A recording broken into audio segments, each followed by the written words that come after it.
particulièrement sur cette conférence sur l'impact du digital dans le recrutement. Avec moi, donc, 3 intervenants aujourd'hui qui vont prendre successivement la parole. Voilà, transformation numérique, digitalisation, révolution numérique, des mots qu'on entend depuis déjà quelques années. Finalement, pour nous dire quoi? Pour nous dire que le numérique a bouleversé beaucoup de choses et beaucoup d'habitudes dans nos vies quotidiennes. Et effectivement, dans le quotidien des entreprises également.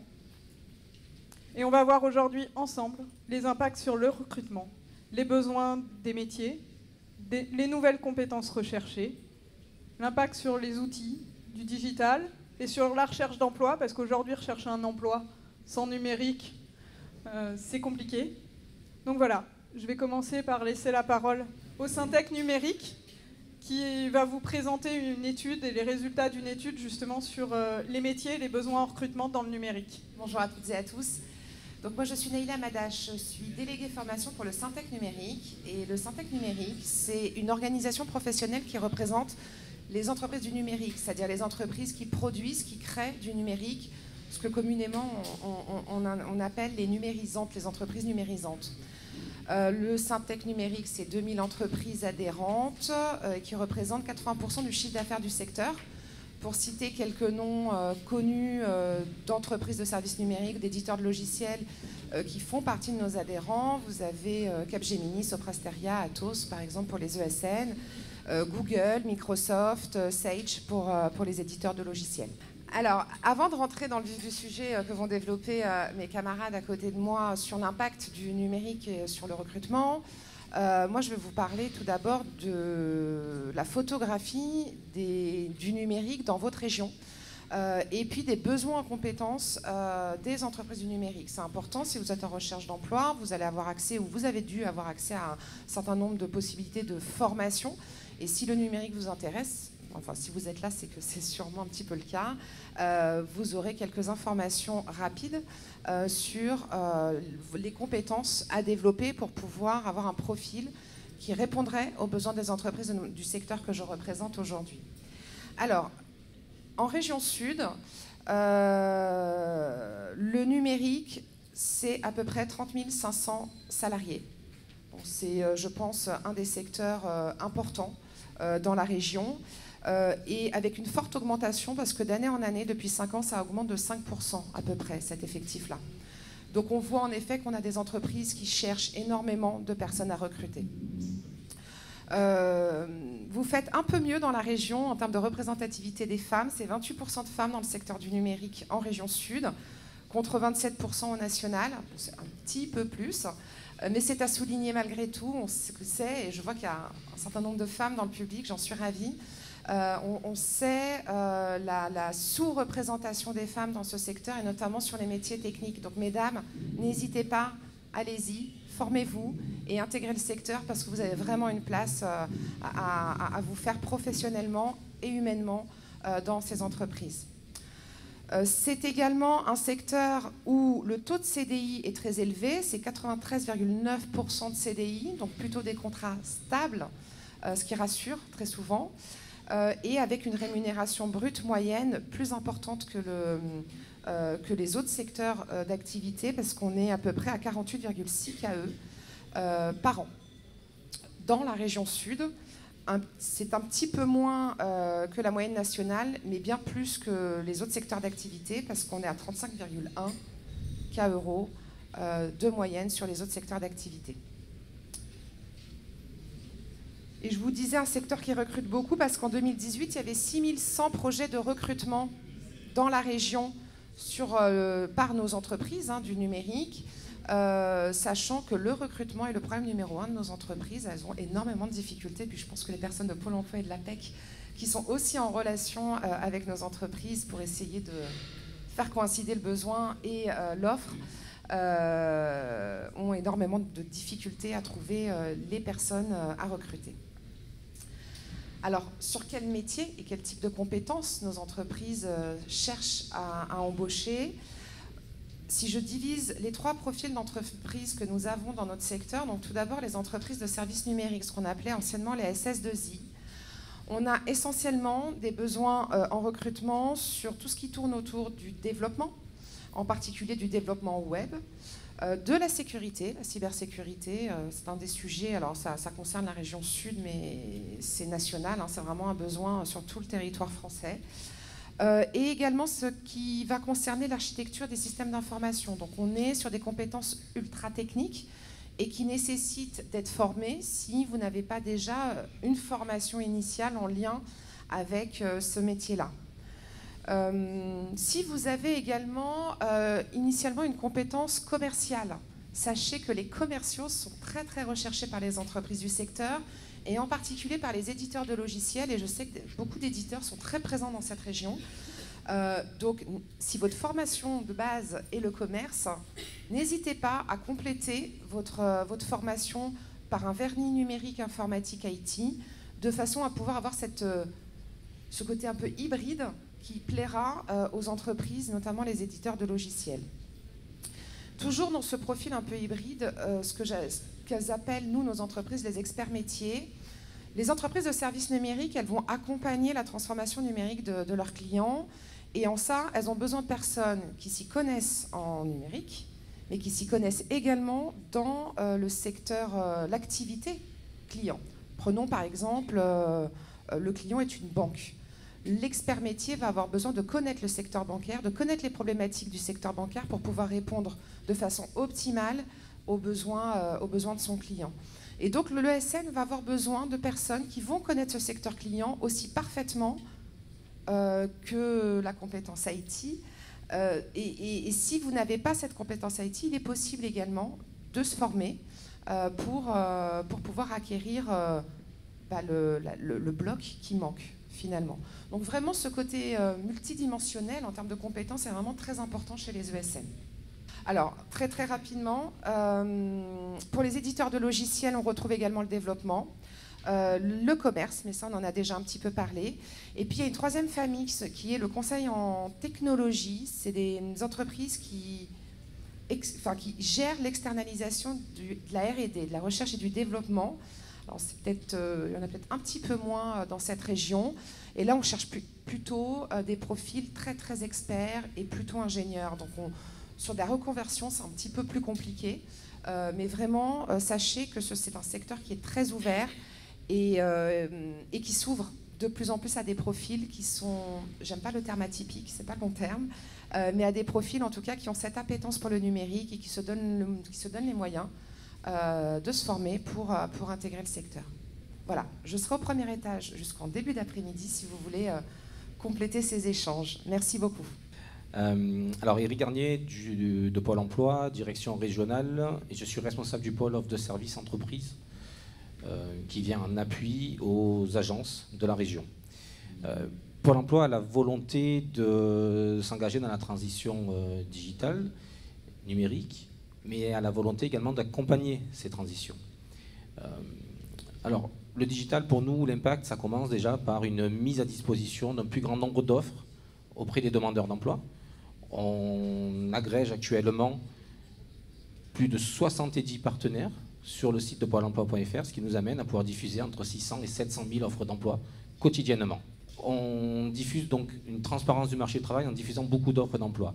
Mais également pour les recruteurs, je pense que vous êtes nombreux dans la salle, Pôle emploi a développé des services innovants qui sont mis à disposition dans le portail entreprise de Pôle emploi.fr.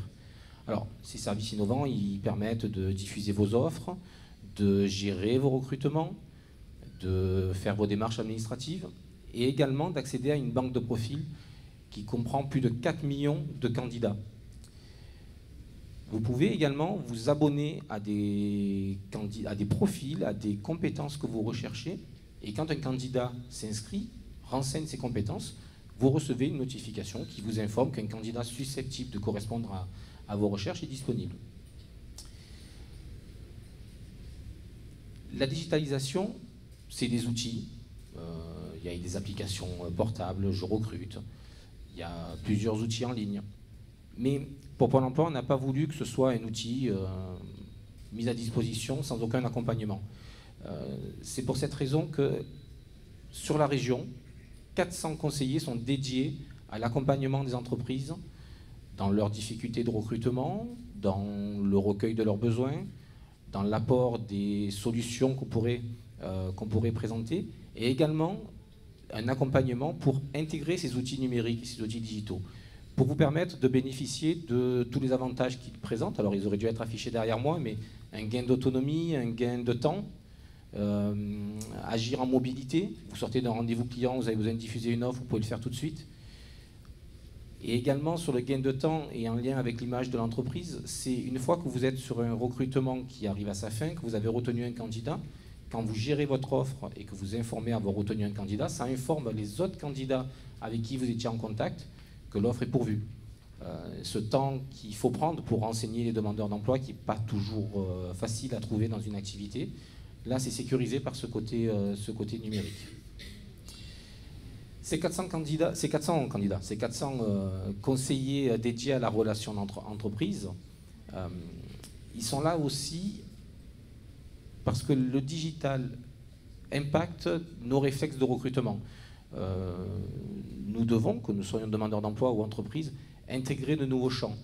Le volume d'informations à notre disposition fait qu'on doit être présent en termes de notre image, qu'elle soit entreprise ou du candidat, et également dans l'identification et la sélection des compétences que l'on veut soit mettre en avant, soit que l'on recherche et que l'on veut recruter. Cette identification des compétences, elle vous permet de réussir des recrutements dans le temps, que ce soit des prises de poste durables. Parce que, alors, normalement, les savoir-faire, les savoir-être nous amènent à des compétences.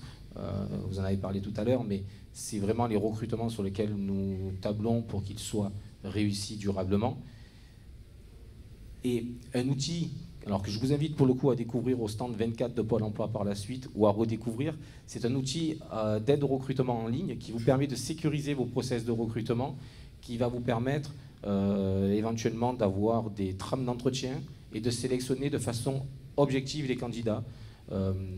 L'impact du recrutement, c'est parfois aussi, on va googliser les demandeurs d'emploi. Et imaginez, je pense qu'il y a des supporters du RCT parmi vous, imaginez vous tombez sur un candidat avec un maillot de Clermont.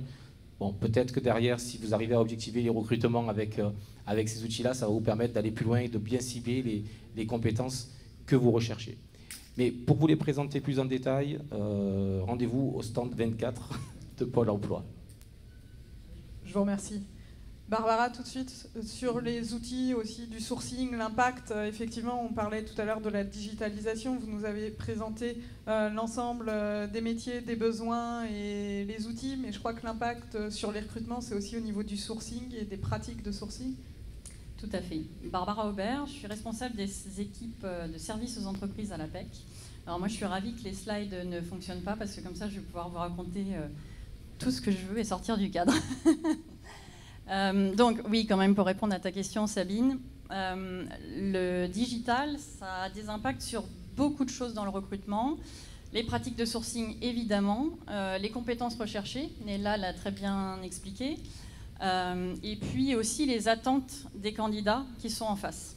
Alors, je vais commencer sur les pratiques de sourcing. On raconte beaucoup de choses sur le recrutement. Finalement, on s'aperçoit quand même que le canal qui fonctionne le mieux et qui est le plus utilisé aujourd'hui, c'est l'offre d'emploi. Voilà, donc déjà, c'est pour casser une idée reçue. Donc, l'offre d'emploi reste le canal le plus utilisé. Alors, moi, je vais vous parler de l'emploi des cadres. Des formations professionnelles à l'APEC. Quand on parle de recrutement de cadres, 89% des recrutements de cadres font l'objet d'une offre d'emploi. Voilà, donc ça c'est vraiment important. Ça veut dire quand on est une entreprise et qu'on recrute, il faut passer par l'offre d'emploi. Évidemment, le digital, c'est aussi les réseaux sociaux qui deviennent de plus en plus présents dans la recherche d'emploi. Si on voit un peu l'évolution des canaux, en une dizaine d'années, on est passé de 10% à plus de la moitié des recrutements aujourd'hui qui passent par les réseaux sociaux. Donc si je donne un conseil aux entreprises, c'est d'être présent sur les job boards et diffuser des offres. Si je donne des conseils à des candidats, c'est soyez présents sur les réseaux sociaux et soyez évidemment en veille sur les offres. Le digital, c'est aussi effectivement cette immédiateté et puis cette visibilité. Ça permet aujourd'hui de pouvoir diffuser ses besoins rapidement, de pouvoir recruter rapidement. Voilà. Maintenant, quand même, je voudrais mettre l'accent sur une chose, c'est que diffuser une offre ou être présent sur les réseaux, c'est bien. Mais ce qu'il faut vraiment faire et être très vigilant, c'est d'abord bien définir son besoin. Trop d'entreprises ont tendance à diffuser des offres ou à rediffuser des offres sans se remettre en question sur le renouvellement des compétences. Donc il faut vraiment bien définir de quoi on a besoin aujourd'hui. Je crois que vous êtes plutôt des TPE et des PME. Hein. Donc quand on est une TPE ou une PME et qu'on recrute, c'est vraiment primordial de trouver les bonnes compétences. Donc c'est de se demander, par rapport à mes projets de développement, de quelles compétences j'ai besoin pour demain. Néla a très bien parlé des nouveaux métiers. On parle souvent des métiers émergents qui sont liés justement à la transformation digitale. Moi, j'aimerais parler aussi des métiers qui existent depuis toujours, mais qui se transforment en profondeur. Et tu l'as bien dit avec l'exemple aussi du secteur bancaire. Aujourd'hui, les entreprises, elles recherchent des compétences techniques dans des métiers comme la comptabilité, le juridique, etc. Et en plus, elles vont rechercher chez la même personne des compétences digitales, des compétences numériques. Donc ça veut dire aussi, quel que soit son métier ou quel que soit le poste que l'on recrute, on va chercher chez ces personnes des compétences techniques dans un domaine et des compétences digitales et numériques, puisqu'aujourd'hui ça devient vraiment incontournable. J'ai parlé aussi des attentes des candidats. Avoir bien défini son besoin, ça c'est la première étape. Diffuser et se rendre visible, ça c'est la deuxième étape. Donc via les offres, via les réseaux sociaux. Donc quand on est une entreprise aujourd'hui, il faut communiquer. Je ne vais pas aller trop loin sur la marque employeur parce qu'on a une conférence à 13h45 sur la marque employeur. Vous êtes les bienvenus si le sujet vous intéresse. Mais aujourd'hui, une entreprise, elle se doit d'être attractive sur le marché. Parce que le marché de l'emploi des cadres est un marché en tension et que les entreprises doivent rivaliser d'attractivité pour attirer des candidats. Les nouvelles attentes des candidats, c'est aussi des nouvelles formes de travail. Et ça, le digital a permis aussi de transformer ces conditions de travail. Ça veut dire aujourd'hui du travail à distance, ça veut dire des espaces de coworking, du télétravail, ça veut dire aussi des formes alternatives d'emploi, c'est-à-dire recruter entre guillemets des personnes qui sont freelance ou en portage et qui vont effectuer des missions dans votre entreprise. Donc aujourd'hui, il y a beaucoup plus d'alternatives finalement que ce qu'on en avait avant grâce au digital. Si je dois parler aussi des attentes, on sait que d'ici une quinzaine d'années, la majorité de la population active, ce seront les jeunes d'aujourd'hui. Donc aujourd'hui, les jeunes, ils attendent d'autres choses du marché de l'emploi et ils ont d'autres attentes par rapport au travail. Donc c'est aussi, en tant qu'entreprise, quand vous allez vous rendre visible, quand vous allez parler de votre marque employeur, mettre en avant tous les atouts que vous pouvez leur proposer. Justement, est-ce que vous pouvez leur proposer de la flexibilité dans les horaires, dans le lieu de travail, parce que les jeunes ont vraiment une demande accrue sur l'équilibre entre la vie personnelle et la vie professionnelle, par exemple. C'est aussi de leur proposer des missions avec des perspectives plus intéressantes, des perspectives aussi d'évolution dans l'entreprise et des perspectives de formation. Donc voilà, ça c'est juste pour faire le teasing de la marque employeur. En tout cas, en matière de pratique, voilà à peu près ce que je pouvais vous dire. Pour reprendre sur le premier sujet, et après je vous laisse, hein, je ne vais pas monopoliser la parole. Sur les pratiques, donc je disais que l'étape la plus importante et vraiment primordiale, c'est de bien définir son besoin. On a des équipes à l'APEC qui sont là pour vous conseiller, vous, entreprises. On a aussi des entreprises pour conseiller les candidats. Des équipes pour conseiller les candidats. Donc, vous, entreprises, si vous avez des besoins de recrutement de cadres, n'hésitez pas à venir nous voir. On est juste derrière. On a des conseillers qui sont à votre disposition pour parler avec vous de vos projets de recrutement, de définir avec vous les compétences dont vous avez besoin, de vous aider à rédiger une offre d'emploi qui soit la plus attractive, de vous aider aussi, de vous donner des conseils pour être présent sur les réseaux sociaux, de manière à sécuriser au maximum votre recrutement et à trouver le talent, la compétence dont vous avez besoin. Donc n'hésitez pas à venir nous voir. Merci. Merci. Peut-être juste 2 mots pour finir. C'est vrai que vous avez bien insisté sur aussi les évolutions des métiers, des compétences recherchées. Ça va, le numérique a accéléré. J'ai entendu parler tout à l'heure de rapidité. Tout à fait. Et sur les compétences, c'est, je crois que ce que nos 3 intervenants ont souligné, c'est aussi le besoin récurrent de se former, de s'adapter, d'adapter ses compétences au numérique pour plus facilement se faire recruter. Et côté entreprise, c'est aussi avoir les compétences disponibles en interne sur les nouveaux besoins qui sont appelés pour le développement de votre entreprise. Et je crois que ça synthétise un petit peu vos 3 propos. La conférence doit se terminer, donc pour les échanges, je vous en prie, vous pouvez vous rapprocher ou descendre au premier étage où nos intervenants seront également. Voilà, je vous remercie à tous. Bonne fin de journée.